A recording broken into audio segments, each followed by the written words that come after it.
السلام عليكم ورحمة الله وبركاته. الحمد لله والصلاة والسلام على رسول الله وعلى آله وأصحابه ومن والاه. اللهم إنا نسألك الهدى والتقى والعفاف والغنى. اللهم آت نفوسنا تقواها وزكها أنت خير من زكاها أنت وليها ومولاها. اللهم إنا نعوذ بك من علم لا ينفع ومن قلب لا يخشع ومن نفس لا تشبع ومن دعوة لا يستجاب لها.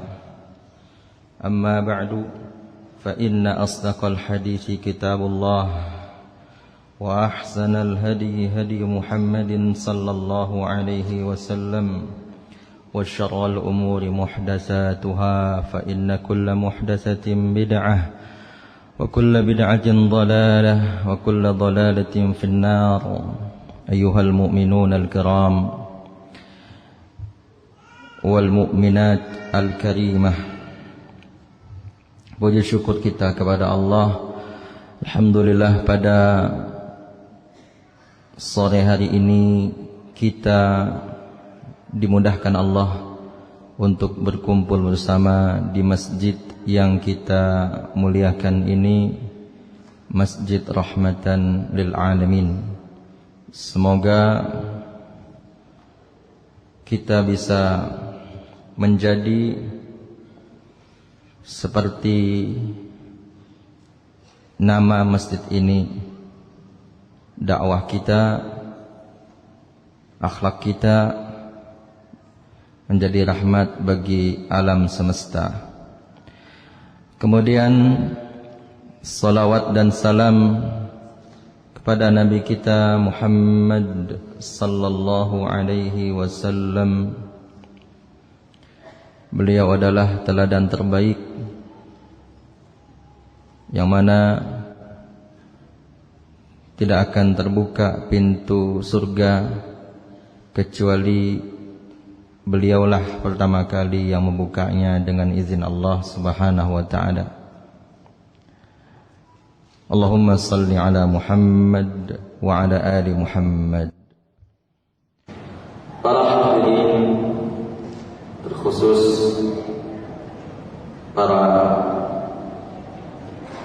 ibu, saudari, ummahat dan akhwat yang dimuliakan Allah.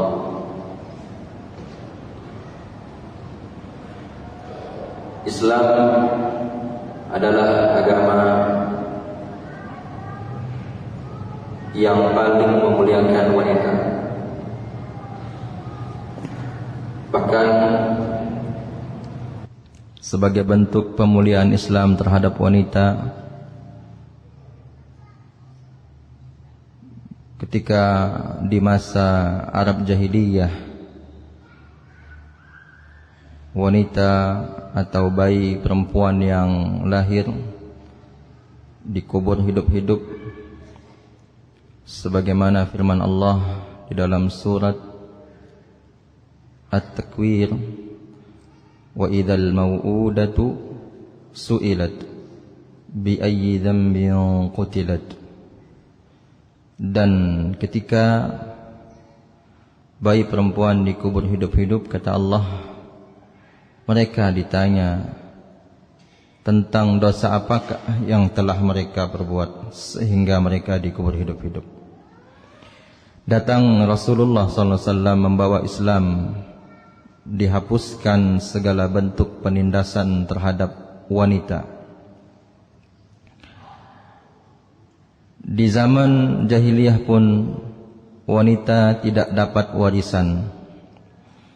Kemudian datang Islam, Allah atur bagaimana wanita mendapatkan warisan, yang apabila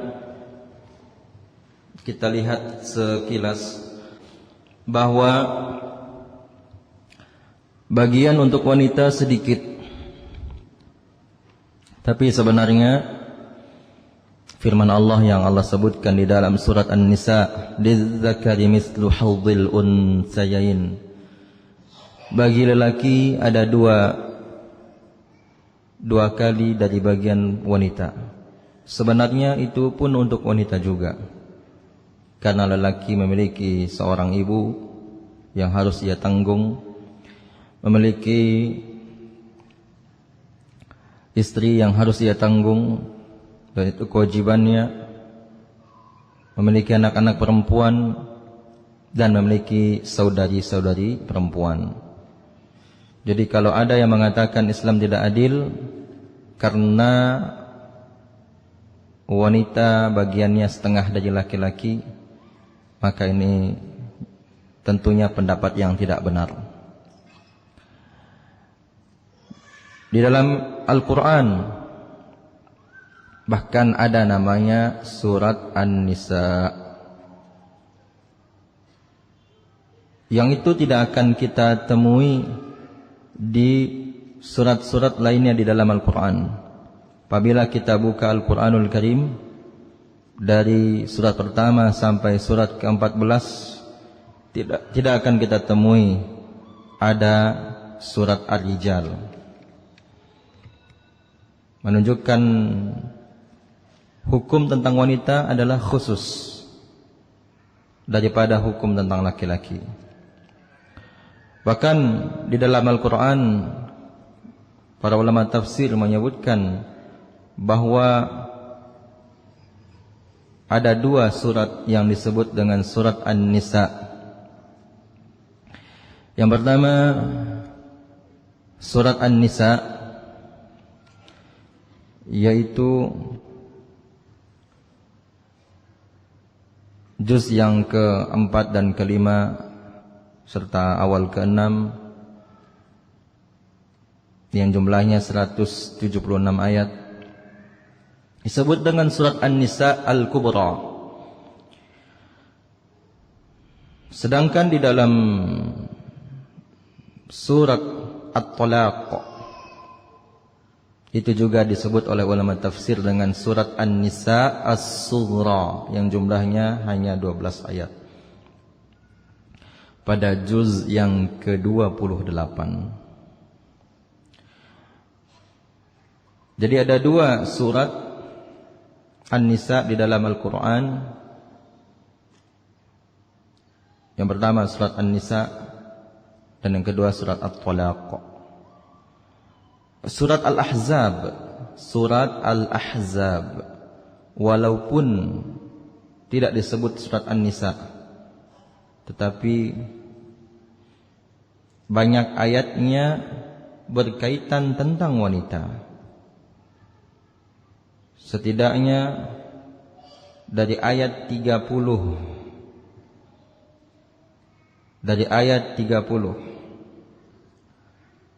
sampai seterusnya pada ayat yang ke-36 itu juga bercerita tentang hukum-hukum yang berkaitan dengan wanita.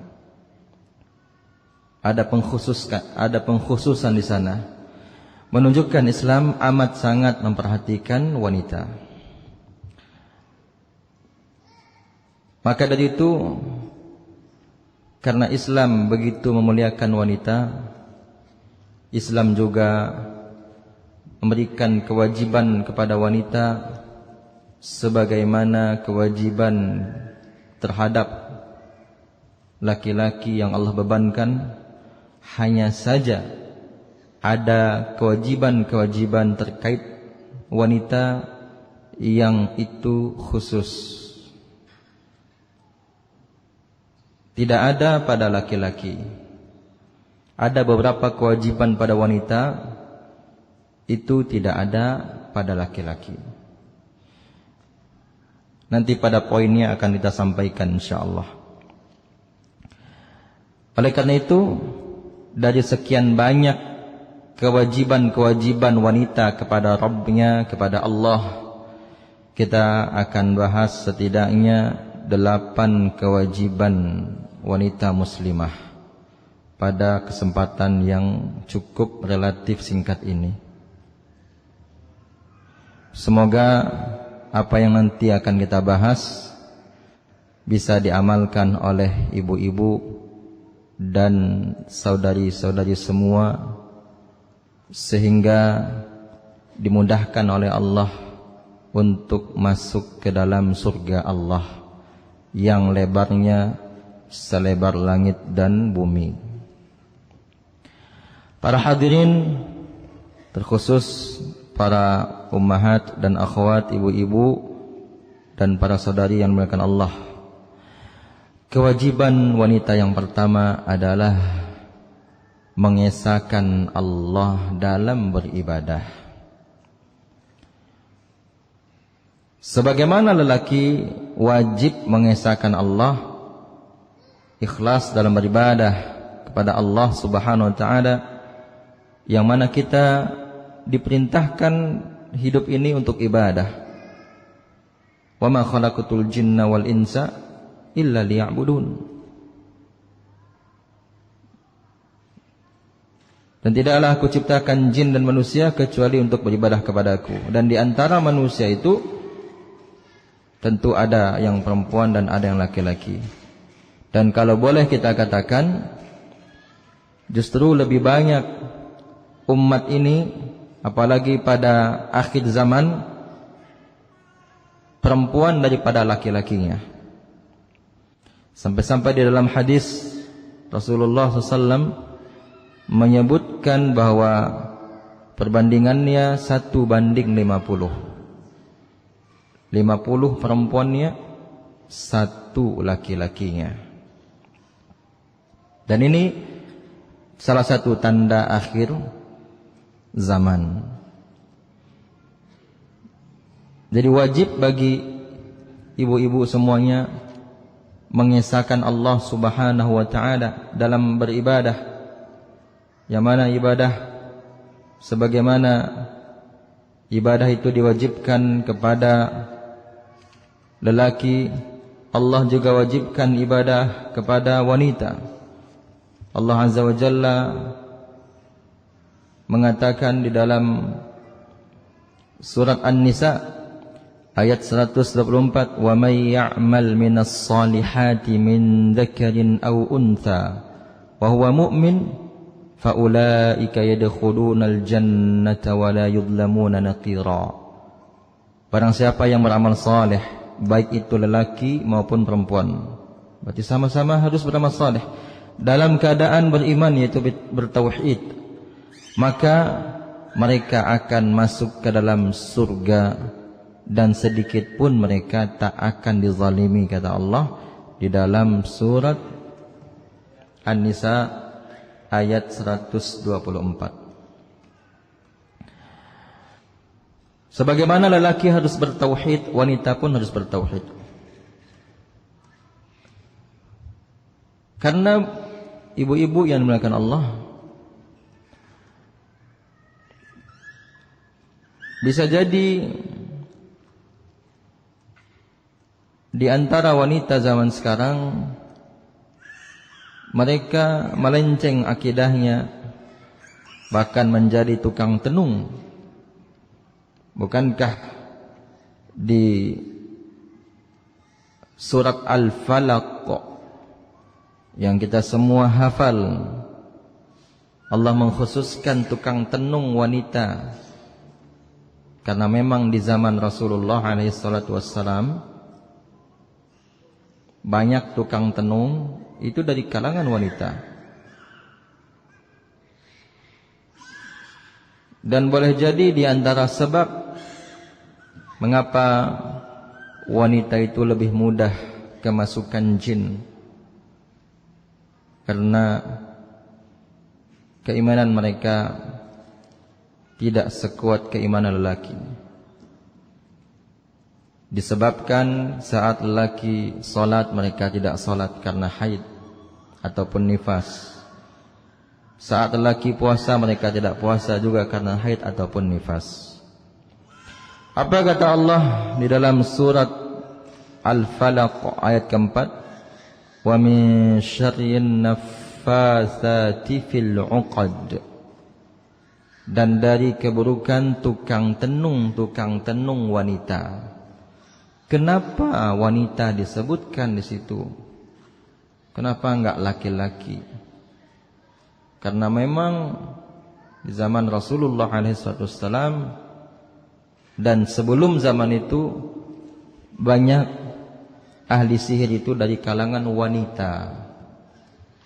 Tukang tenung, tukang ramal dari kalangan wanita. Dan boleh jadi di zaman kita jumlah mereka lebih banyak. Karena secara umum memang mereka lebih banyak daripada lelaki. Maka ibu-ibu, para saudari semua, belajarlah akidah yang benar, agar anak-anak kita juga memiliki akidah yang benar. Mengapa Imam Bukhari rahimahullah akidahnya bagus? Tak lepas dari didikan ibunda Imam Bukhari rahimahullah. Mengapa Ibnu Taimiyah rahimahullah, Ahmad bin Abdul Halim bin Abdul Salam yang dikenal dengan Ibnu Taimiyah rahimahullah menjadi seorang ulama yang bagus akidahnya? Karena tak lepas dari didikan ibunya. Mengapa Imam Asy-Syafi'i rahimahullah menjadi orang yang sangat baik akidahnya, Nasirus Sunnah? Karena juga tak lepas dari didikan ibunya. Kenapa Syekh bin Baz rahimahullah menjadi mufti Arab Saudi, mufti yang kedua dari kerajaan Arab Saudi yang ketiga? Karena tak lepas juga dari pengaruh didikan ibunya. Jadi ibu-ibu, jangan sampai terfikir untuk apa saya belajar akidah. Kan saya enggak ngajar di sekolah. Walaupun ibu-ibu tidak mengajar di sekolah, tapi ada tempat mendidik ibu-ibu yang lebih baik daripada sekolah, yaitu rumah kita masing-masing, rumah tangga kita. Oleh karenanya, didik anak-anak kita dengan akidah yang benar. Tentu sebelum kita mendidik, kita belajar akidah yang baik. Dan jangan kita rusak akidah anak kita dengan menakut-nakutinya. Misalnya di antara anak ibu menangis atau cucu ibu-ibu menangis, kemudian kita sampaikan, jangan nangis, nanti hantu datang. Ini berarti akidah atau kita mengajarkan akidah yang tidak baik dari kecil. Kemudian didikan yang juga bisa merusak akidah adalah ketika anak kita jatuh,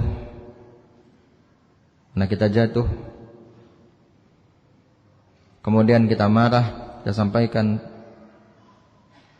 coba kalau tadi dengar kata Umi, pasti nggak jatuh. Sekilas kelihatan baik, tapi lebih baik lagi kalau kita dahului dengan qadarullah. Karena sebagaimana kata Rasulullah SAW, kalau terjadi sesuatu jangan ucapkan kalau.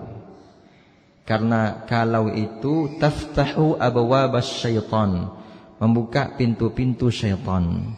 Jadi jatuh anak kita, katakan qadarullah. Mudah-mudahan besok anak Umi mau dengar kata Umi. Tapi kalau kita sampaikan, kalau tadi dengar kata Umi pasti kamu enggak jatuh.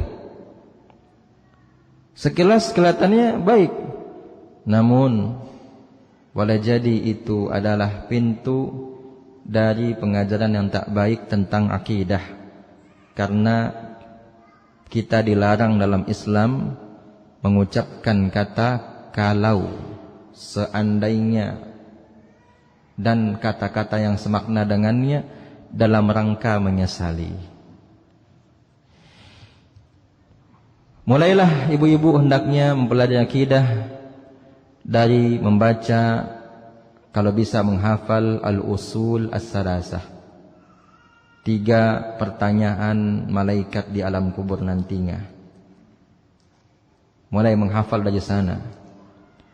mulai mempelajari khudh aqidatak, tulisan Ibnu Utsaimin rahimahullah, atau membaca kitab Al-Wasithiyah, mempelajarinya, di mana di dalam buku Al-Wasithiyah yang ditulis oleh Ibnu Taimiyah dari mulai ba'da asar sampai maghrib, sampai azan maghrib atau sebelum azan maghrib. Seperti itu berkahnya waktu ulama kita ketika beliau ingin berdiri setelah salat asar, datang seorang kepada beliau menanyakan tentang akidah dan meminta menuliskan akidah. Kemudian beliau tulis setelah salat asar, beliau tulis berhenti sebelum azan maghrib, yang mana di dalam akidah itu lengkap tentang rukun-rukun iman yang 6. Oleh karenanya perlu ibu-ibu pelajari, dan bukunya bersebaran dimanapun serta sangat bermanfaat dan tipis. Yang kedua, kewajiban ibu-ibu, para ummahat dan akhwat sebagai wanita muslimah adalah menjaga rukun Islam yang 5, khususnya salat. Memang ibu-ibu tidak diwajibkan salat berjamaah di masjid, bahkan diberikan keringanan untuk salat di rumah. Akan tetapi bukan berarti salat kita di rumah membuat kita tidak menjaga salat itu, yaitu suka menunda salat. Di dalam surat Al-Ma'un yang semua kita hafal surat itu, Allah menyebutkan fawailul lil musallin alladzina hum 'an salatihim sahun. Celakalah orang-orang yang salat, yaitu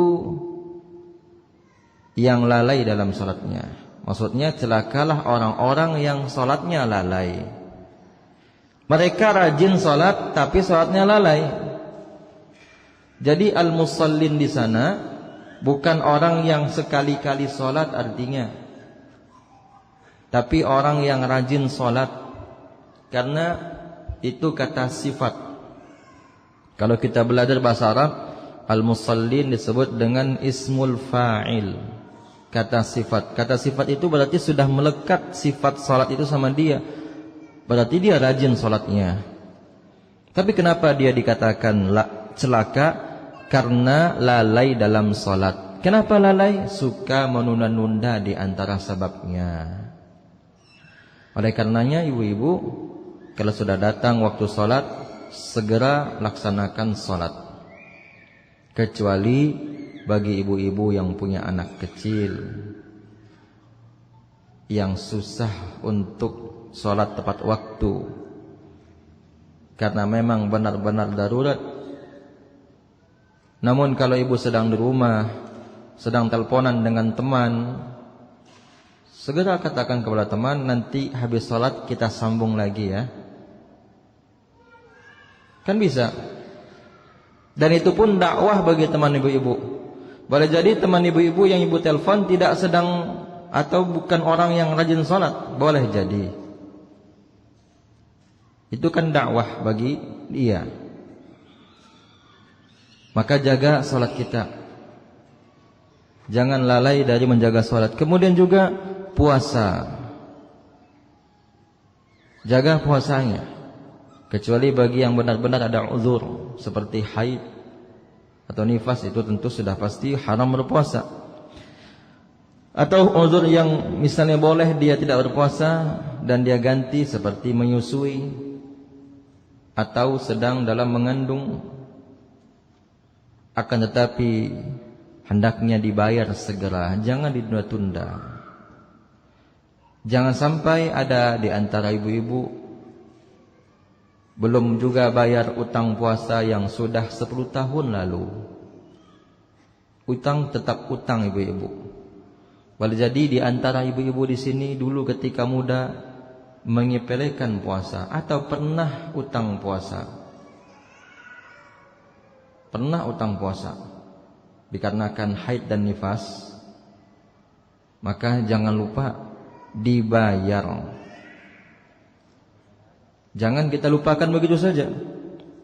Kemudian juga ibu-ibu, bagi yang memiliki harta berlebih, jangan lupa berzakat apabila sudah mencapai haul dan nisab. Haulnya 1 tahun, nisabnya adalah sejumlah 85 gram emas. Itu emas yang disimpan, bukan emas perhiasan. Karena emas bagi ibu ada 2. Ada emas yang dipakai, perhiasan. Itu ada 2 pendapatnya. Pendapat yang kuat, wallahu alam, tidak ada zakatnya. Kalau dia perhiasan, zakatul hulli. Ada emas yang disimpan sebagai tabungan, itu wajib dizakatkan. Kalau sudah berjumlah 85 gram emas, keluarkan 2,5%-nya. Kemudian juga ibu-ibu yang sudah wajib berzakat atau haji maksudnya, maka wajib berhaji. Karena sebaik-baik jihad bagi wanita adalah haji. Sebagaimana kata Rasulullah SAW kepada Aisyah radhiyallahu anha, ketika Aisyah mengatakan, para lelaki mereka pergi berjihad, berperang wahai Rasulullah, sedangkan kami ini apa jihad kami? Rasulullah mengatakan, al-hajjul mabrur. Jihad kalian, sebaik-baik jihad wanita adalah haji yang mabrur. Oleh karena ibu-ibu, bagi yang sudah datang kepadanya kewajiban berhaji, rukun Islam yang kelima, tidak ada alasan untuk tidak haji kalau ia tergolong orang yang mampu. Allah mengatakan, walillahi 'alan nasi hajjul baiti man istata'a ilaihi sabila, dalam surat Ali Imran. Hanya saja di antara kategori mampu yang perlu ibu-ibu perhatikan adalah adanya mahram. Ibu-ibu walaupun dalam keadaan sehat badannya, sehat jiwanya, uangnya ada cukup, tapi tidak ada mahram, maka 3 mazhab sesuai dengan dalil-dalil yang ada, baik dari Quran maupun sunnah, tidak boleh ibu-ibu pergi haji tanpa mahram. Itu mazhab Abu Hanifah, mazhab Malik, dan mazhab Ahmad bin Hanbal rahimahumullah. Adapun dalam mazhab Syafi'i, boleh berhaji walaupun tanpa mahram jika hajinya haji wajib.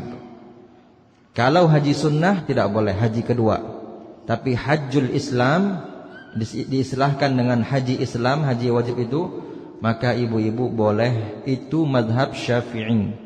Dan yang paling kuat adalah mazhab jumhur ulama, tidak boleh pergi haji tanpa mahram. Jadi wajib ibu-ibu berhaji ataupun umrah dengan mahramnya. Apabila safar untuk haji harus bersama mahram, kecuali ibu-ibu orang Mekah, tinggal di Mekah, enggak pakai mahram pun juga boleh. Tapi kalau orang Madinah juga wajib pakai mahram, karena safar Madinah ke Mekah. Atau orang Jeddah juga wajib pakai mahram, tapi ibu tinggal di Mekah, maka tidak wajib pakai mahram. Walaupun ibu misalnya aslinya Indonesia tapi sudah lama mukim di Mekah, itu tidak masalah karena sudah jadi mukimin. Apabila haji yang rukun Islam kelima saja wajib dengan mahram, apalagi perjalanan-perjalanan selain haji, maka jangan kita remehkan pergi safar tanpa mahram. Itu besar dosanya. Besar dosanya, bukan perkara yang ringan itu. Yang ulama khilaf hanya dalam perkara haji. Atau boleh wanita pergi safar tanpa mahram dalam keadaan benar-benar darurat. Misalnya dia tinggal di Padang. Padang ini misalnya negeri kafir misalnya. Tidak bisa dia pakai jilbab, tidak bisa dia memperlihatkan syiar-syiar Islam, kemudian hijrah dia ke Bukit Tinggi misalnya, di Bukit Tinggi boleh, maka walaupun dia sendirian pergi meninggalkan kota Padang yang mana ini kota kafir misalnya, maka boleh dia pergi safar karena dalam keadaan sangat-sangat darurat ketika itu. Kemudian ibu-ibu yang dimuliakan Allah, kewajiban wanita muslimah yang ketiga, berakhlak dengan akhlak yang mulia. Sebagai aplikasi dan bukti dari akidah yang benar adalah akhlak yang baik. Rasulullah sallallahu alaihi wasallam bersabda, "Akmalul mu'minina imanan ahsanuhum khuluqa." Orang beriman yang paling sempurna imannya adalah mereka yang paling baik akhlaknya. Maka ibu-ibu, berakhlaklah dengan akhlak yang mulia, akhlak wanita muslimah. Jangan akhlak wanita kafirah. Jangan menjadi seperti wanita-wanita barat yang kafir, yang fasik. Jangan tiru mereka. Tirulah wanita-wanita muslimah yang sudah pasti masuk surga, yaitu istri-istri Nabi Muhammad sallallahu alaihi wasallam. Tiru mereka supaya ibu-ibu semua bisa menjadi salihah seperti mereka. Baca biografi mereka. Teladan kita di dalam Islam, teladan kita sebagai muslimah, ibu-ibu sebagai muslimah, teladan ibu yang terbaik bukanlah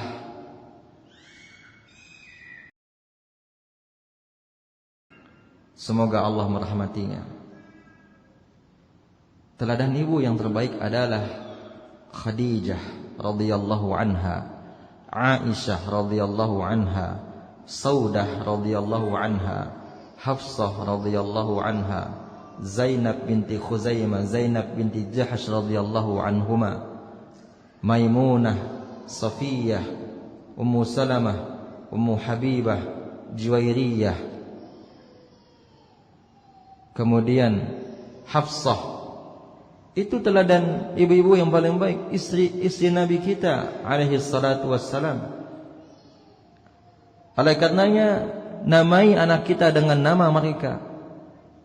Kita mungkin nama kita nama orang barat. Sekarang kita kalau sudah tahu, minta kepada suami, karena memberikan nama adalah hak suami, agar namanya nama anak atau nama sahabat-sahabat, nama istri-istri Nabi Muhammad sallallahu alaihi wasallam. Berakhlak yang mulia ibu-ibu. Jangan sampai ibu-ibu ikuti teman-teman yang suka bergunjing, ghibah. Karena memang sifat banyak bicara adalah sifatnya para wanita. Sehingga di dalam surat Al-Hujurat Allah khususkan penyebutan wanita. Allah mengatakan, ya ayyuhalladzina amanu la yaskhar min qaumin, la yaskhar qaumun min qaum asa ay yakunu khairan minhum wala nisaa'un min nisa' asa ay yakunna khairan minhun. Allah katakan, wahai orang-orang beriman, janganlah suatu kaum meremehkan kaum yang lainnya, karena boleh jadi kaum yang diremehkan lebih baik daripada kaum yang meremehkan. Dan jangan pula wanita meremehkan wanita lainnya, karena boleh jadi wanita yang diremehkan lebih baik daripada wanita yang meremehkan. Kenapa Allah khususkan penyebutan wanita? Padahal di dalam kaum itu ada wanita. Karena memang wanita itu banyak di antara mereka yang suka meremehkan, merendahkan. Maka ibu-ibu jangan sampai demikian. Aisyah radhiyallahu anha pernah mengatakan Sofiyah pendek. Kata Aisyah kepada Rasulullah alaihi wasallam, ya Rasulullah, hasbuka min Sofiyah al-qasirah. Wahai Rasulullah, cukuplah engkau dari membicarakan Safiyah yang pendek itu. Kemudian Rasulullah katakan, demi Allah wahai Aisyah, seandainya perkataan engkau itu pendek satu kata, Safiyah pendek, pendeknya itu bukan Safiyahnya, pendek satu kata engkau ucapkan tentang Safiyah, dan memang itu benar. Kalau dicampur dengan air laut, kata Rasulullah sallallahu alaihi wasallam, yang asin, wallahi akan mengubah rasa air laut itu. Hadis riwayat Abu Dawud. Bayangkan ibu-ibu, menggunjing orang satu kata, bukan satu kalimat, satu kata. Satu kata pendek itu bisa mengubah rasa air laut. Bagaimana kalau kita menggunjing orang dengan ungkapan-ungkapan yang sangat-sangat pedas?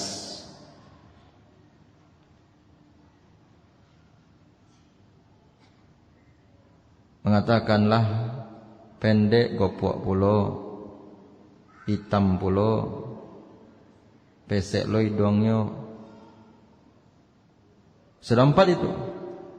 Satu saja bisa mengubah rasa air laut. Begitu dahsyatnya pengaruh gunjing ibu-ibu. Maka jangan kita menggunjing orang, meremehkan orang. Karena itu akhlak yang sangat buruk. Wanita suka berkumpul, itu tabiatnya. Dan kalau berkumpul berbicara, itu tabiat wanita. Sebagaimana di dalam hadis Ummi Zar'in yang diceritakan oleh Aisyah radhiyallahu anha. Ummu Zar'in mengisahkan tentang 11 orang wanita. Tentu kalau kita bahas di sini bisa jadi 1,5 jam kita kajian tentang hadis Ummu Zar'in karena panjang hadisnya. Silakan itu dicek, ada dalam hadis Sahih Muslim. Hadis Ummu Zar'in yang panjang menceritakan tentang 11 orang wanita. Jadi memang berkumpul dan bercerita adalah tabiatnya wanita. Namun yang perlu diingat, jangan sampai kita meremehkan dan membicarakan orang lain. Kemudian yang keempat, ibu-ibu yang dimuliakan Allah, mirip dengan yang ketiga, jauhi ghibah dan perbanyak mengingat Allah. Ghibah menyebut manusia itu dosa, sedangkan menyebut Allah berpahala. Namun banyak yang suka pertama, malas yang terakhir. Apa maksudnya? Menyebut manusia itu dosa, tapi banyak yang suka. Sedangkan menyebut Allah berpahala, zikir. Zikrun nas mazmum. Kata ulama, wa zikrullahi mamduh. Menyebut manusia itu tercela, sedangkan menyebut Allah terpuji. Cuma kita sering memilih yang pertama daripada memilih yang kedua. Padahal menyebut Allah bisa kita katakan subhanallah walhamdulillah wa la ilaha illallah wallahu akbar. Subhanallah bihamdih subhanallahil azim. La ilaha illa anta subhanak inni kuntu minadh dhalimin. Banyak zikir-zikir ibu-ibu dan para saudari yang bisa kita ucapkan, termasuk zikir sore. Bagi yang belum zikir sore, nanti habis kajian jangan lupa zikir sore ibu-ibu. Kemudian yang kelima, berhijab dengan hijab yang syar'i, kewajiban, dan ini tidak ada pada laki-laki. Aurat laki-laki beda dengan aurat wanita. Laki-laki tidak disuruh berhijab seperti hijabnya wanita, tapi wanita amat sangat ditekankan ibu-ibu berhijab dengan hijab yang sangat syar'i. Kalau ibu-ibu ingin belajar cara berhijab yang benar, buka firman Allah di surat Al-Ahzab 59. dan lihat tafsirnya. Surat Al-Ahzab 59 dan buka tafsirnya. Dan hati-hati dari kerudung-kerudung gaul zaman sekarang. Boleh jadi kerudungnya dalam tapi tidak syar'i. Boleh jadi kerudungnya warna hitam tapi tidak syar'i. Lebar, dalam, warna hitam tapi tidak syar'i. Jadi dalam itu suatu hal yang mesti bagi ibu-ibu. Namun ada hal-hal lain yang perlu kita perhatikan. Tidak tembus pandang misalnya. Kemudian tidak mengundang fitnah, tidak membuat fitnah bagi laki-laki yang memandangnya. Dengan banyak hiasan-hiasan di jilbab kita. Memakai hijab itu ibu-ibu tujuannya mematikan mata laki-laki dan rasa laki-laki. Tapi apabila dengan hijab kita belum itu terwujudkan, berarti ada yang salah pada jilbab kita ibu-ibu. Perhatikan lagi jilbabnya. Hijab yang benar perhatikan lagi. Dan baca buku-buku terkait dengan jilbab, literatur, buku-buku lama,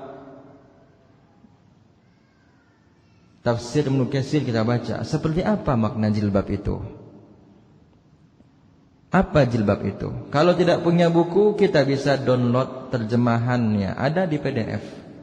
Bisa ibu-ibu cari. Karena kalau kita jelaskan tentu panjang nanti waktunya.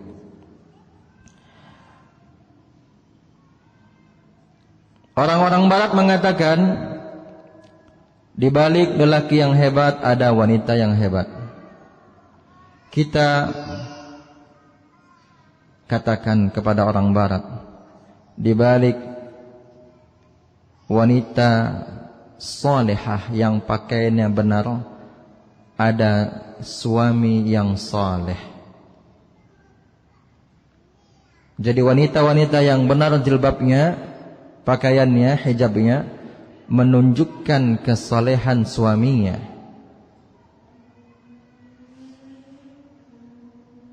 Sehingga ibu-ibu yang mungkin belum berhijab dengan hijab yang baik, jangan buat orang berburuk sangka kepada suami kita. Yang mana nanti orang mengatakan, ndak diajan yo sama suami yo. Suami yo lai berjubah, lai berjanggui, lai mengaji, lai pai-pai kajian, dan istrinya meriko pakaiannya. Ndak diajan sama suami yo. Sibuk mengaji aja suaminya. Jangan buat orang suudzon kepada suami kita. Dan dengar kalau suami kita sudah nasihati kita, berjilbablah dengan jilbab yang benar. Taati suami kita wajib.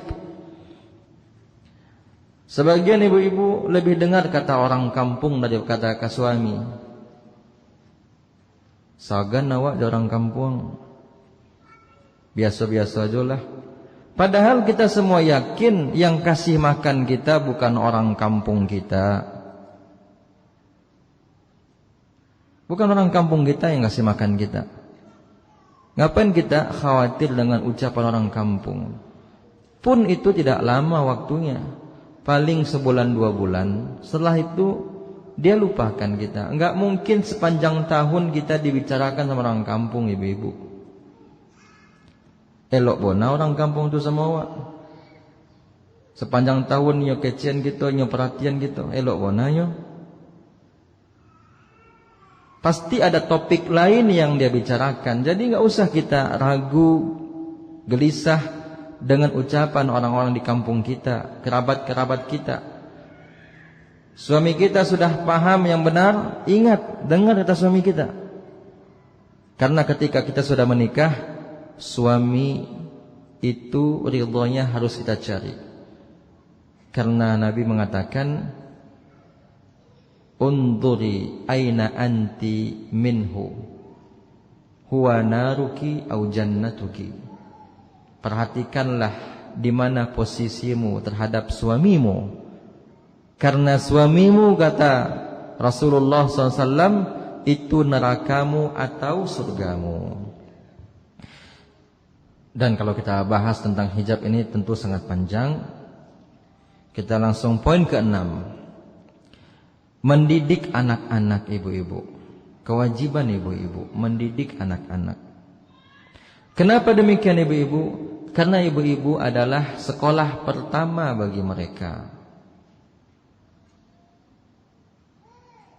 Sebelum mereka masuk sekolah di usia 5 atau 6 tahun, mereka itu sudah bersekolah sejak lahir kepada ibu-ibu. Cuma tidak kita namakan sekolah. Padahal sebenarnya dan sebenar-benarnya bahkan bahwa rumah tangga kita itu sekolah sebenar-benarnya anak kita. Itu sekolahnya.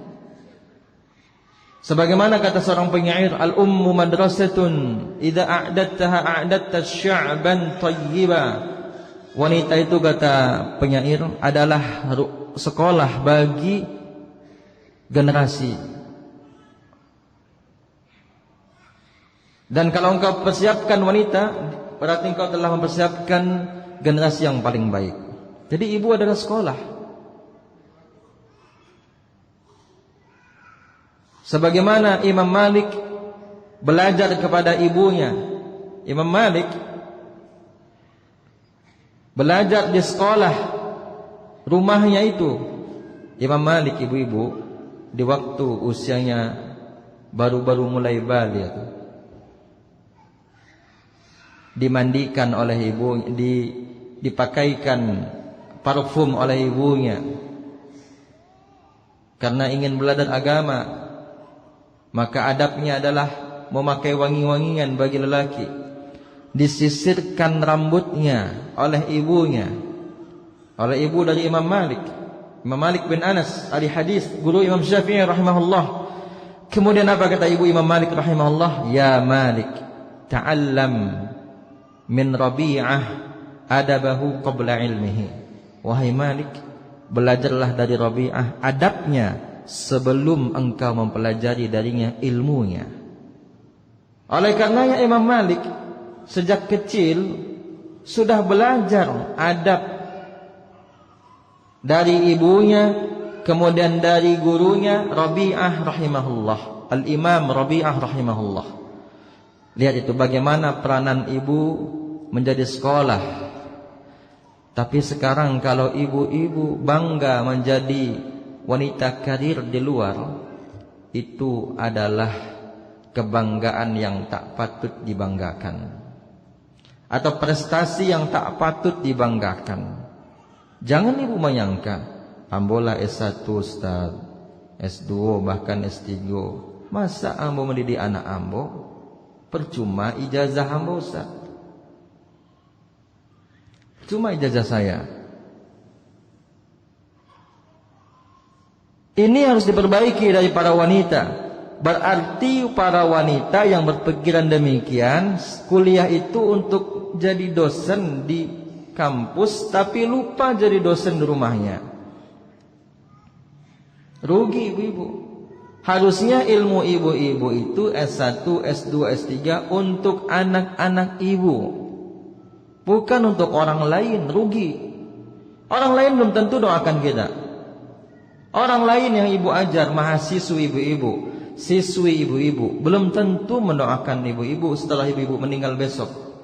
Tapi ini anak kita, aset akhirat terbaik, anak-anak kita yang soleh, yang solehah, dia pasti doakan kita. Beruntung dia, ibunya S3, Masya Allah. Cuma sebagian wanita berpikir karir terbaik itu di luar. Sebenarnya karir terbaik wanita itu di dalam rumahnya, terkhusus mendidik anak-anaknya. Mendidik anak-anaknya. Sekarang kalau ibu-ibu sibuk dari subuh, dari pagi di luar, pulang sore, malam sudah capek, anak-anak masih kecil, kapan ibu didik anak-anak ibu? Ibu serahkan, mohon maaf, kepada babysitter. Giliran ibu mau mencium dia nggak mau dicium, karena dia lebih dekat sama babysitter. Setiap hari, malam, bahkan tidur disuapin sama babysitternya, dicebokin sama babysitternya. Memang benar derita melahirkan dan itu sangat berat. Tapi jangan sampai anak-anak kita berpikiran bahwasanya saya cuma numpang dilahirkan oleh ibu saya. Tidak dididik. Didik anak-anak kita, ibu-ibu, para ummahat dan saudara-saudari, dengan ilmu yang kita miliki. Silakan ibu-ibu sekolah tinggi-tinggi sampai S3, tapi niatnya bukan untuk menjadi dosen terbang, ngajar sana ngajar sini, anaknya kita telantarkan. Niatkan kita sekolah tinggi-tinggi walaupun jurusan umum untuk didik anak kita. Kedua, untuk menolong agama Allah, bukan jadi dosen terbang sana terbang sini, seminar di sini, seminar di sana, bukan itu. Tujuan utama bukan itu. Tapi bagaimana anak kita ini lahir dari didikan kita yang baik. Jangan kita kalah dari orang tua kita. Orang tua kita SD tidak tamat, bisa menghasilkan kita S1, S2, bahkan S3. Hebat orang tua kita, Masya Allah. Kerjaannya ke sawah atau ibu rumah tangga. Kita S1, S2, S3. Kita S1 belum tentu bisa melahirkan anak yang S1. Berarti kalah dari orang tua kita. Orang tua kita dulu dengan keterbatasan yang begitu banyak. Kita sekarang dengan kemudahan malah mendidik anak kita. Mohon maaf, sebagian orang tua mungkin ada yang sambil main HP mendidik anaknya. Gimana anaknya akan baik didik anak sambil main HP? Dulu ibu kita sambil nyuci didik anaknya, sambil goreng ikan, sambil nyapu halaman, hal-hal bermanfaat. Sekarang banyak, mohon maaf, ibu-ibu muda mungkin oknum, mereka habiskan dengan HP, sosial media. Anaknya tidak dia kontrol dengan baik. Bahkan dia ajarkan anaknya bergaya dengan gaya-gaya orang-orang barat. Na'udzubillah. Kemudian dua lagi, yang ketujuh, kewajiban ibu-ibu adalah menaati suami. Menaati suami ini, ibu-ibu melakukan Allah, adalah perintah dalam agama kita. Rasulullah SAW bahkan mengatakan,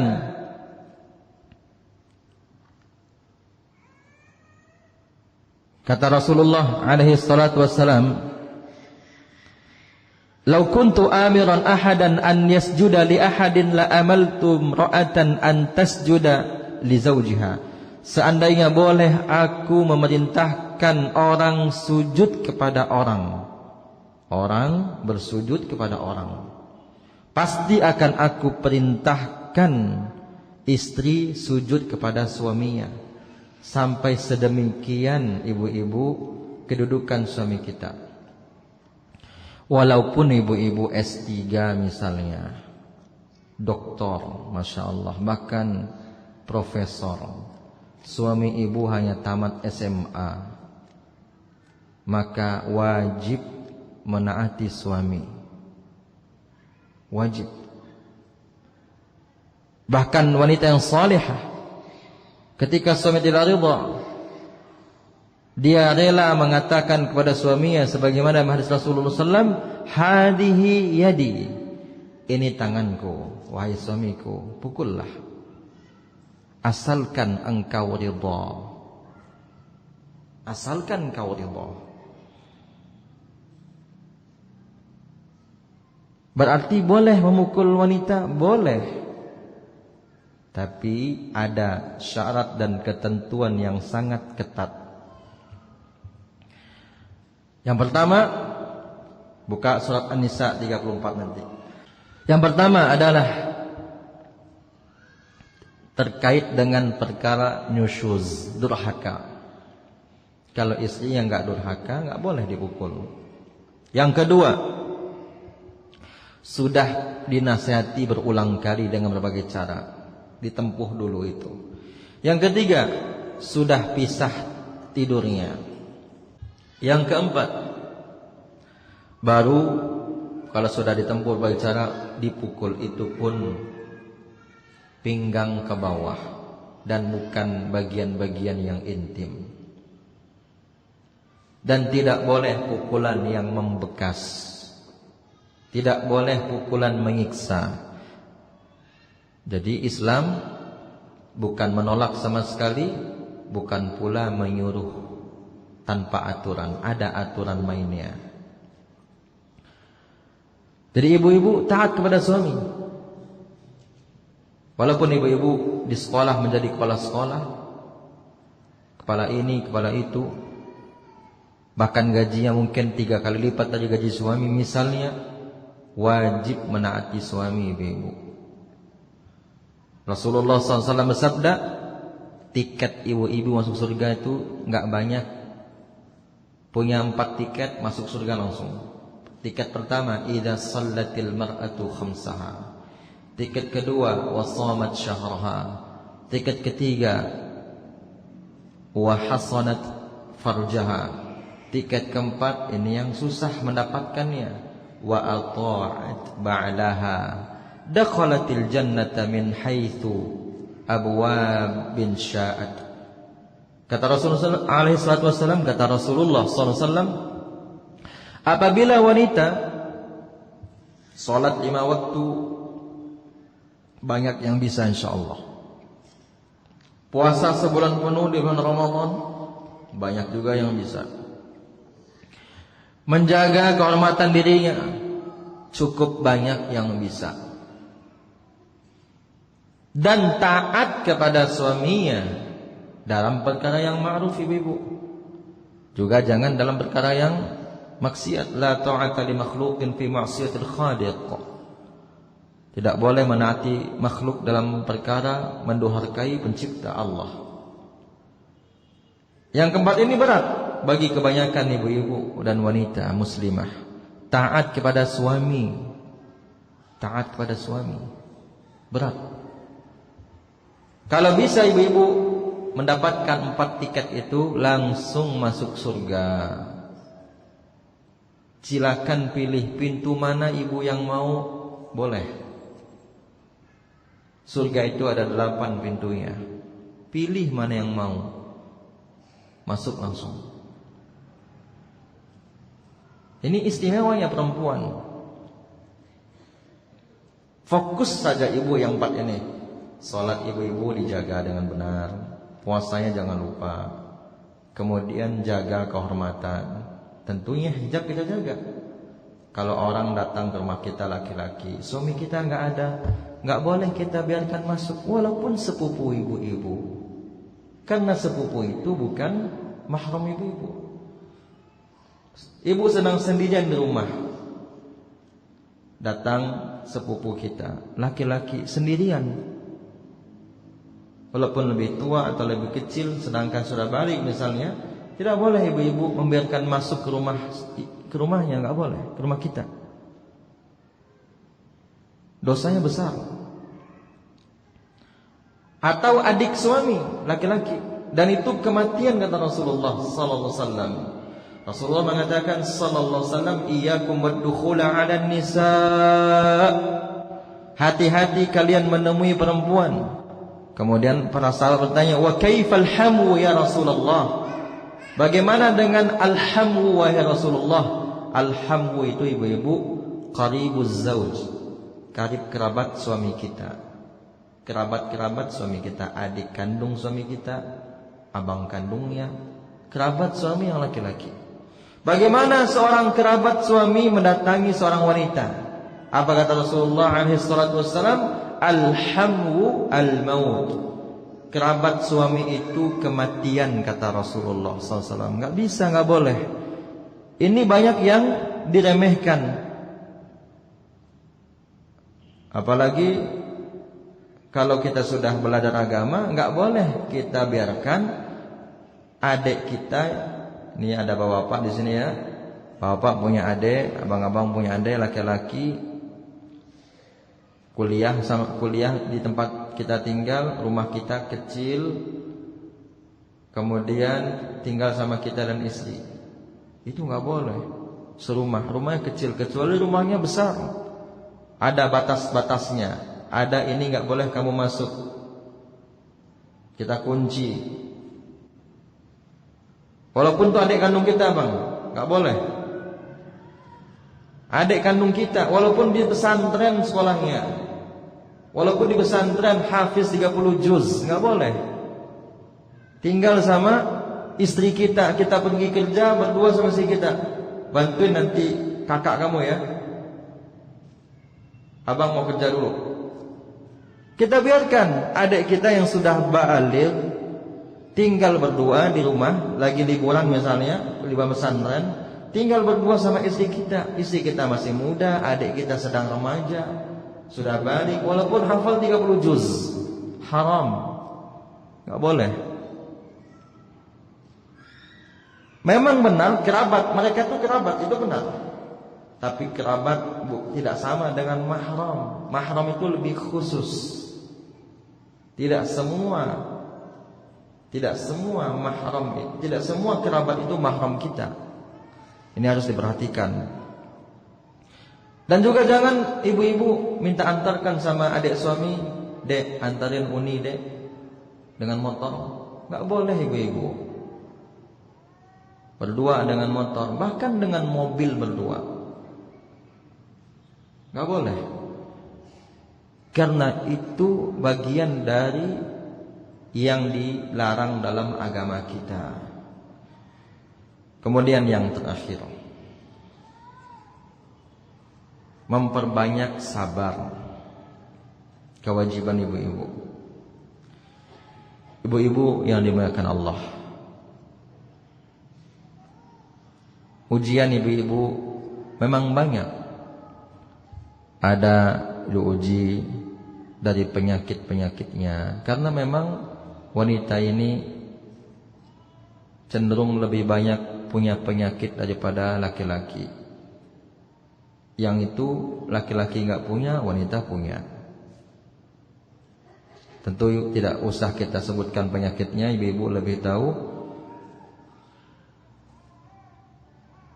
Sabar juga ibu-ibu mendidik anak. Suami lagi kerja, kita anak, apalagi kecil-kecil anaknya 3, 4, 5, 6. 1 saja memang susah mendidik anak, gimana lagi 3, 4 atau 5 atau 6.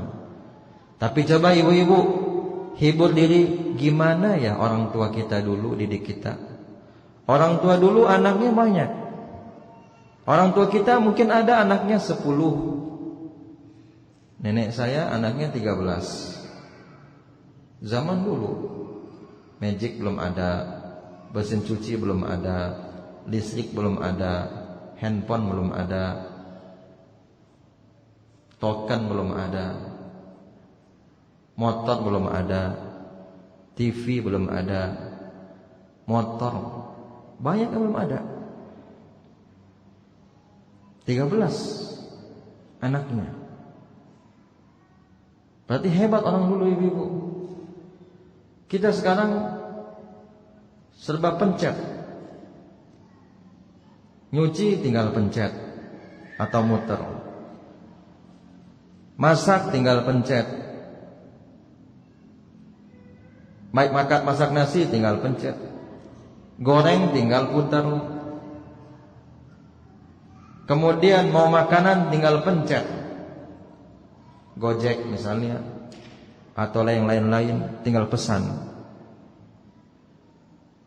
Lapar misalnya malam-malam nggak ada yang mau dimasak, tinggal tekan, tinggal telepon. Kipas angin ada, bahkan banyak yang punya AC di rumahnya. Gimana orang tua kita dulu ya, nenek-nenek kita dulu. Pagi-pagi sudah pergi ke bukit cari kayu bakar. atau sore-sore. Makanya nenek-nenek kita dulu sehat-sehat badannya, karena sering mendaki, sering berjalan. Kita sekarang banyak santainya, baik itu yang laki-laki, yang perempuan, termasuk juga suami-suami kita. Bagaimana dulu kakek-kakek kita? Maka supaya kita terhibur, kita katakan ujian saya belum seperti ujian orang zaman dulu. Gimana nenek kita dulu ketika punya anak kecil-kecil, pampers belum ada zaman dulu. Sekarang satu anak mungkin 3 pampers sampai 4 pampers sehari. Gimana kalau anaknya kembar? Kalau anaknya kecil-kecil, mungkin sehari bisa 10 pampers, 20 pampers. Zaman dulu nggak pakai itu, nenek-nenek kita dulu. Tapi mereka bisa mendidik, Masya Allah, sabar mereka. Jadi ujian ibu banyak. Ujian ibu banyak. Ada yang diuji suaminya nikah lagi, maka harus banyak sabarnya. Ada yang diuji meninggal suaminya, meninggal anaknya. Ada yang diuji sering ditinggal suami kerja, berbulan-bulan suami baru pulang, atau mungkin setahun 2 tahun. Wanita jahiliyah zaman dulu, ibu-ibu yang dimuliakan Allah, itu kalau meninggal suami mereka menampar pipinya, mencabik-cabikkan, merobek-robek baju mereka. Sebagaimana kata Rasulullah SAW, laisa minna man latamal khudud wa syaqqal juyub wa da'wa bida'wal jahiliyah wa da'a bida'wal jahiliyah. Bukan termasuk golongan kami, kata Rasulullah SAW, yang kalau dia diuji dia tampar-tampar pipinya, yang dia kalau diuji dia robek pakaiannya, bajunya yang sedang dia pakai dia robek. Kemudian dia menyeru dengan seruan-seruan jahiliyah, mengucapkan kata-kata yang enggak benar. Oleh karena itu ibu-ibu banyak sabar, dan jangan suka mengeluh. Sedikit gaji suami kita sabar. Yang penting suami kita saleh dan sudah berusaha. Kecuali masih malas-malas, itu pun juga harus sabar. Apalagi dia sudah berusaha maksimal, dia saleh, rajin salat berjamaah. Jangan ibu bandingkan dengan tetangga sebelah. Misalnya tetangga sebelah rumah ibu makannya enak-enak, suaminya susah, suami kita susah. Jangan kita bandingkan. Jangan kita bandingkan dunia kita dengan tetangga sebelah kita yang hidupnya senang. Syukuri apa yang dikasih suami kita, karena di antara penyebab wanita masuk surga, masuk neraka, dan memang kata Nabi alaihissalam, uridun nara fa idza aktsara ahliha nisa, diperlihatkan kepadaku neraka, ternyata penduduknya paling baik adalah wanita. Kenapa? Sebabnya 2. Yang pertama, mereka itu yakfurnal ashir, mereka suka mengutuk suami, mencela suami. Yang ketiga, wa yakfurnal ihsan, tidak pandai bersyukur kepada suami, maksudnya berterima kasih. Maka jadilah kita wanita yang banyak bersabar dan amalkan di antara kewajiban ini, ibu-ibu. Ada 8 yang kita sebutkan. Bukan berarti hanya 8, ada banyak. Tapi kalau kita bisa fokus dengan 8 ini, semoga yang lain kita selamat. Ini saja yang bisa kita sampaikan. Kita lihat pertanyaan yang sudah masuk. InsyaAllah kita berhenti jam 6:05 ya, kalau ada pertanyaan. Pertanyaan yang masuk kita bacakan.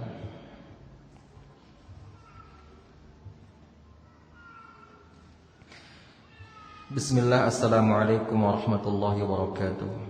Waalaikumsalam warahmatullahi wabarakatuh. Semoga Ustaz dan keluarga selalu dalam penjagaan Allah. Amin. Walakum bimislih. Ustaz, ana ingin bertanya. Ana memiliki seorang kakak yang sedang proses ta'aruf dengan ikhwan. Namun di sini kakak ana terkendala bahwa dari pihak ikhwan, terutama dari pihak keluarga ibunya, belum menyetujui lantaran status kakak ana bukan keturunan yang sama dengan ikhwannya. Namun ikhwannya tetap mau berusaha meyakini keluarganya. Mungkin meyakinkan maksudnya ya. Proses ini sudah berjalan lebih 1 bulan. Mohon sarannya bagaimana sebaiknya proses ini, Ustaz, jazakumullah khairan. Ini diantara pertanyaan yang perlu dirincikan. Ini masih bersifat global pertanyaannya, belum merinci. Walaupun disebut masalah keturunan, tentu kita ingin tahu keturunan itu seperti apa maksud ibunya. Kita harus tahu rinciannya. Ada pertanyaan yang itu harus dirincikan agar jawabannya pun rinci. Ada pertanyaan yang itu global, jawabnya bisa global, bisa pula rinci. Karena kalau kita jawab permasalahan ini, nanti jawabannya pun global, tidak sesuai atau tidak tepat sasaran nanti menjawabnya. Dan belum tentu ibu itu melarang salah, boleh jadi benar. Seorang ibu melarang anak laki-lakinya menikah karena keturunan, ada unsur keturunan, boleh jadi itu benar. Makanya perlu dirinci keturunan seperti apa maksudnya. Dan boleh jadi itu salah. Saya ingin menyebutkan saja kaidah dasarnya, bahwa seorang lelaki apabila sudah yakin dengan seorang wanita menikah yang dia inginkan agamanya, kemudian dihalangi oleh orang tuanya, yang orang tuanya memandang dunia. Ada ditawarkan wanita tidak solehah tapi dunianya lebih oleh ibunya. Sedangkan ada wanita yang diinginkan oleh lelaki tetapi dunianya minim, maksudnya bukan orang kaya namun sangat solehah. Dan dia tahu bahwa ibunya ini belum kenal agama dengan baik sehingga masih memikirkan hal yang bersifat materi. Maka dalam perkara ini tidak wajib dia menaati ibunya.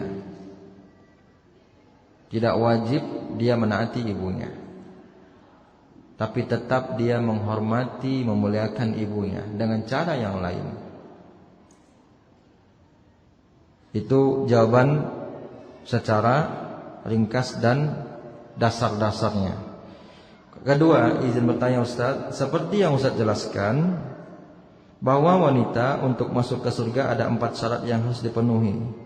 Salat 5 waktu, puasa pada bulan Ramadan, menjaga kehormatan diri dan taat pada suami. Jika 4 syarat tersebut terpenuhi, tetapi sebagai manusia yang tak luput dari kesalahan, tentu banyak kemungkinan dosa-dosa lain yang dilakukan baik sengaja maupun tidak. Apakah bisa juga mendapatkan kesempatan masuk surga juga Ustaz? Mohon penjelasannya Ustaz. Jawabannya sangat bisa, karena Nabi tidak pernah berbohong sallallahu alaihi wasallam. Cuma yang perlu ibu-ibu pahami dengan baik, bahwa solatnya wanita itu yang bisa masuk surga melalui pintu mana saja yang ia suka, itu bukan solat asal solat, tapi solat yang sesuai dengan firman Allah di dalam surat Al-Ankabut, innas salata tanha 'anil fahsya'i wal munkar. Sesungguhnya salat mencegah perbuatan keji dan mungkar. Kalau benar salat ibu-ibu, insyaallah tidak akan kita mendekat kepada yang keji maupun yang mungkar. Berarti akan minim kesalahan kita. Itu cara kita memahaminya. Pertanyaan ketiga. Assalamualaikum warahmatullahi wabarakatuh. Mohon nasihatnya Ustaz, apa yang harus seorang istri dan anak lakukan jika ayahnya ketahuan melakukan perselingkuhan, namun tidak merasa bersalah, tidak meminta maaf kepada istri apalagi anak-anak, malah beliau yang memilih pergi dari rumah, padahal tidak ada yang mengusirnya. Saat diantarkan makanan tidak diambil, dihubungi tidak digubris, hanya mengatakan karena salah yang sedikit ini, lupa semua jasa-jasanya. Anaknya sudah dewasa semua Ustaz, beliau pun sudah berumur. Khawatir belum meninggal sebelum sempat bertaubat pun anak jadi kehilangan kesempatan berbakti dengan baik. Sedih sekali dengan keadaan seperti ini Ustaz. Semoga yang bertanya diberikan kemudahan oleh Allah dalam segala urusannya. Nasihat kita adalah memaafkan, walaupun itu sangat berat, dan tawarkan kepadanya, ibu, daripada abang selingkuh, lebih baik abang menikah lagi. Dan ini memang berat bagi wanita, tapi itu jauh lebih baik daripada kita membiarkan kemaksiatan di depan mata kita. Ditambah lagi umurnya sudah cukup tua. Benar kata yang bertanya, kalau kita misalnya diamkan dia, akan kita luputkan anak-anak kita dari berbakti. Maka dari itu sampaikan kepada anak-anak kita juga sabar menghadapi ayahnya, kemudian berbakti, dan doakan dibukakan pintu hidayah. Mudah-mudahan dengan doa-doa kita yang tulus, kemudian nasihat ibu dan solusi yang tadi menikah lagi, dia semakin baik. Karena kalau kita tinggalkan begitu saja, khawatir nanti bertemu dengan Allah dalam keadaan naudzubillah yang tidak baik. Oleh karenanya kita bersabar, berharap pahala dari Allah. Berharap pahala dari Allah. Karena enggak lama kok. Apalagi usianya sudah tua, enggak lama. Sabar. Daripada kita biarkan semakin jauh nanti suami ibu dari agama kalau dibiarkan. Jadi dimaafkan, diberikan solusi, dipahamkan anak-anak kita, dan terus kita ingatkan. Itu lebih baik daripada ditinggalkan atau tidak diurus. Wallahu a'lam. Pertanyaan terakhir setelah itu kita tutup. Bismillah, Ustaz, suami saya punya teman dekat dari zaman sekolah. Qadarullah, seiring berjalannya waktu, teman suami saya tersebut mulai berubah dan berbuat zalim kepada suami saya, memfitnah suami, dan yang sangat besar efeknya dengan pekerjaan dan reputasi suami saya di tempat bekerja. Saya bersahabat dengan istrinya. Suami saya melarang saya berteman lagi dengan istri teman suami yang telah berbuat zalim dan sering memfitnah suami saya. Dengan alasan efek kezaliman beliau berpengaruh terhadap karir suami dan otomatis berpengaruh dengan penghasilan suami untuk menafkahi keluarga suami. Apa yang harus saya lakukan Ustaz agar saya taat dan patuh pada suami tanpa harus memutuskan silaturahim dengan sahabat saya tersebut? Syukran Ustaz, afwan. Baik, ada dua hal yang ingin saya sampaikan. Yang pertama, tentang silaturahim, yang kedua tentang jawaban. Silaturahim itu, ibu-ibu yang dimuliakan Allah, itu bukan sesama teman. Ini mesti kita koreksi pemahamannya. Dengan teman itu namanya ukhuwah. Kalau dengan karib kerabat itu baru namanya silaturahim atau silatul arham. Sedangkan dengan teman kita, dengan tetangga kita, tidak ada hubungan kerabat, itu namanya ukhuwah. Kalau kita datang ke rumahnya, kita bisa sebut ziarah, berkunjung.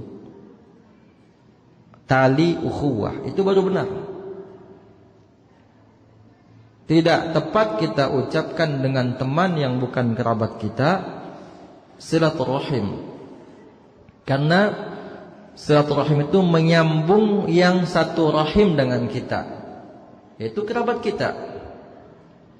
Sepupu kita itu baru silaturahim.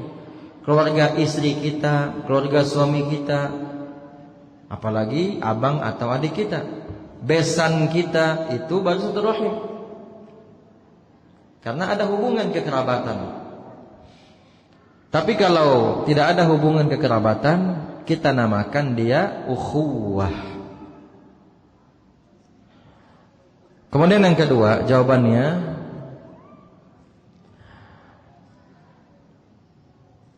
kalau memang suami kita memandang dengan pandangan yang mana itu bersifat dugaan kuat, berteman dekat kita dengan istri dari teman suami tadi akan juga mempengaruhi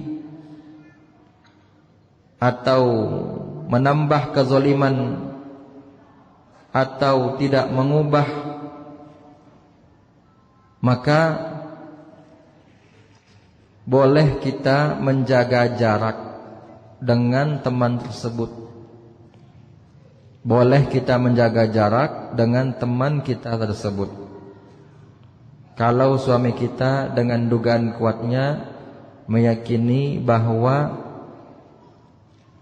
istri tersebut atau teman kita tersebut akan juga membawa efek yang negatif. Contohnya gini. Contohnya, bahkan ada kisah nyata ya, kisah nyata saja kita sebutkan. Ada seorang lelaki punya teman, mirip kayak tadi. Suaminya berteman, istrinya berteman. Suami dengan suami, istri dengan istri. Suami berteman ini, dia punya teman laki-laki, punya teman. Temannya ini minjam uang sama dia. Kemudian entah kenapa temannya ini seakan-akan melupakan itu. Semoga Allah berikan hidayah kepada kita semua.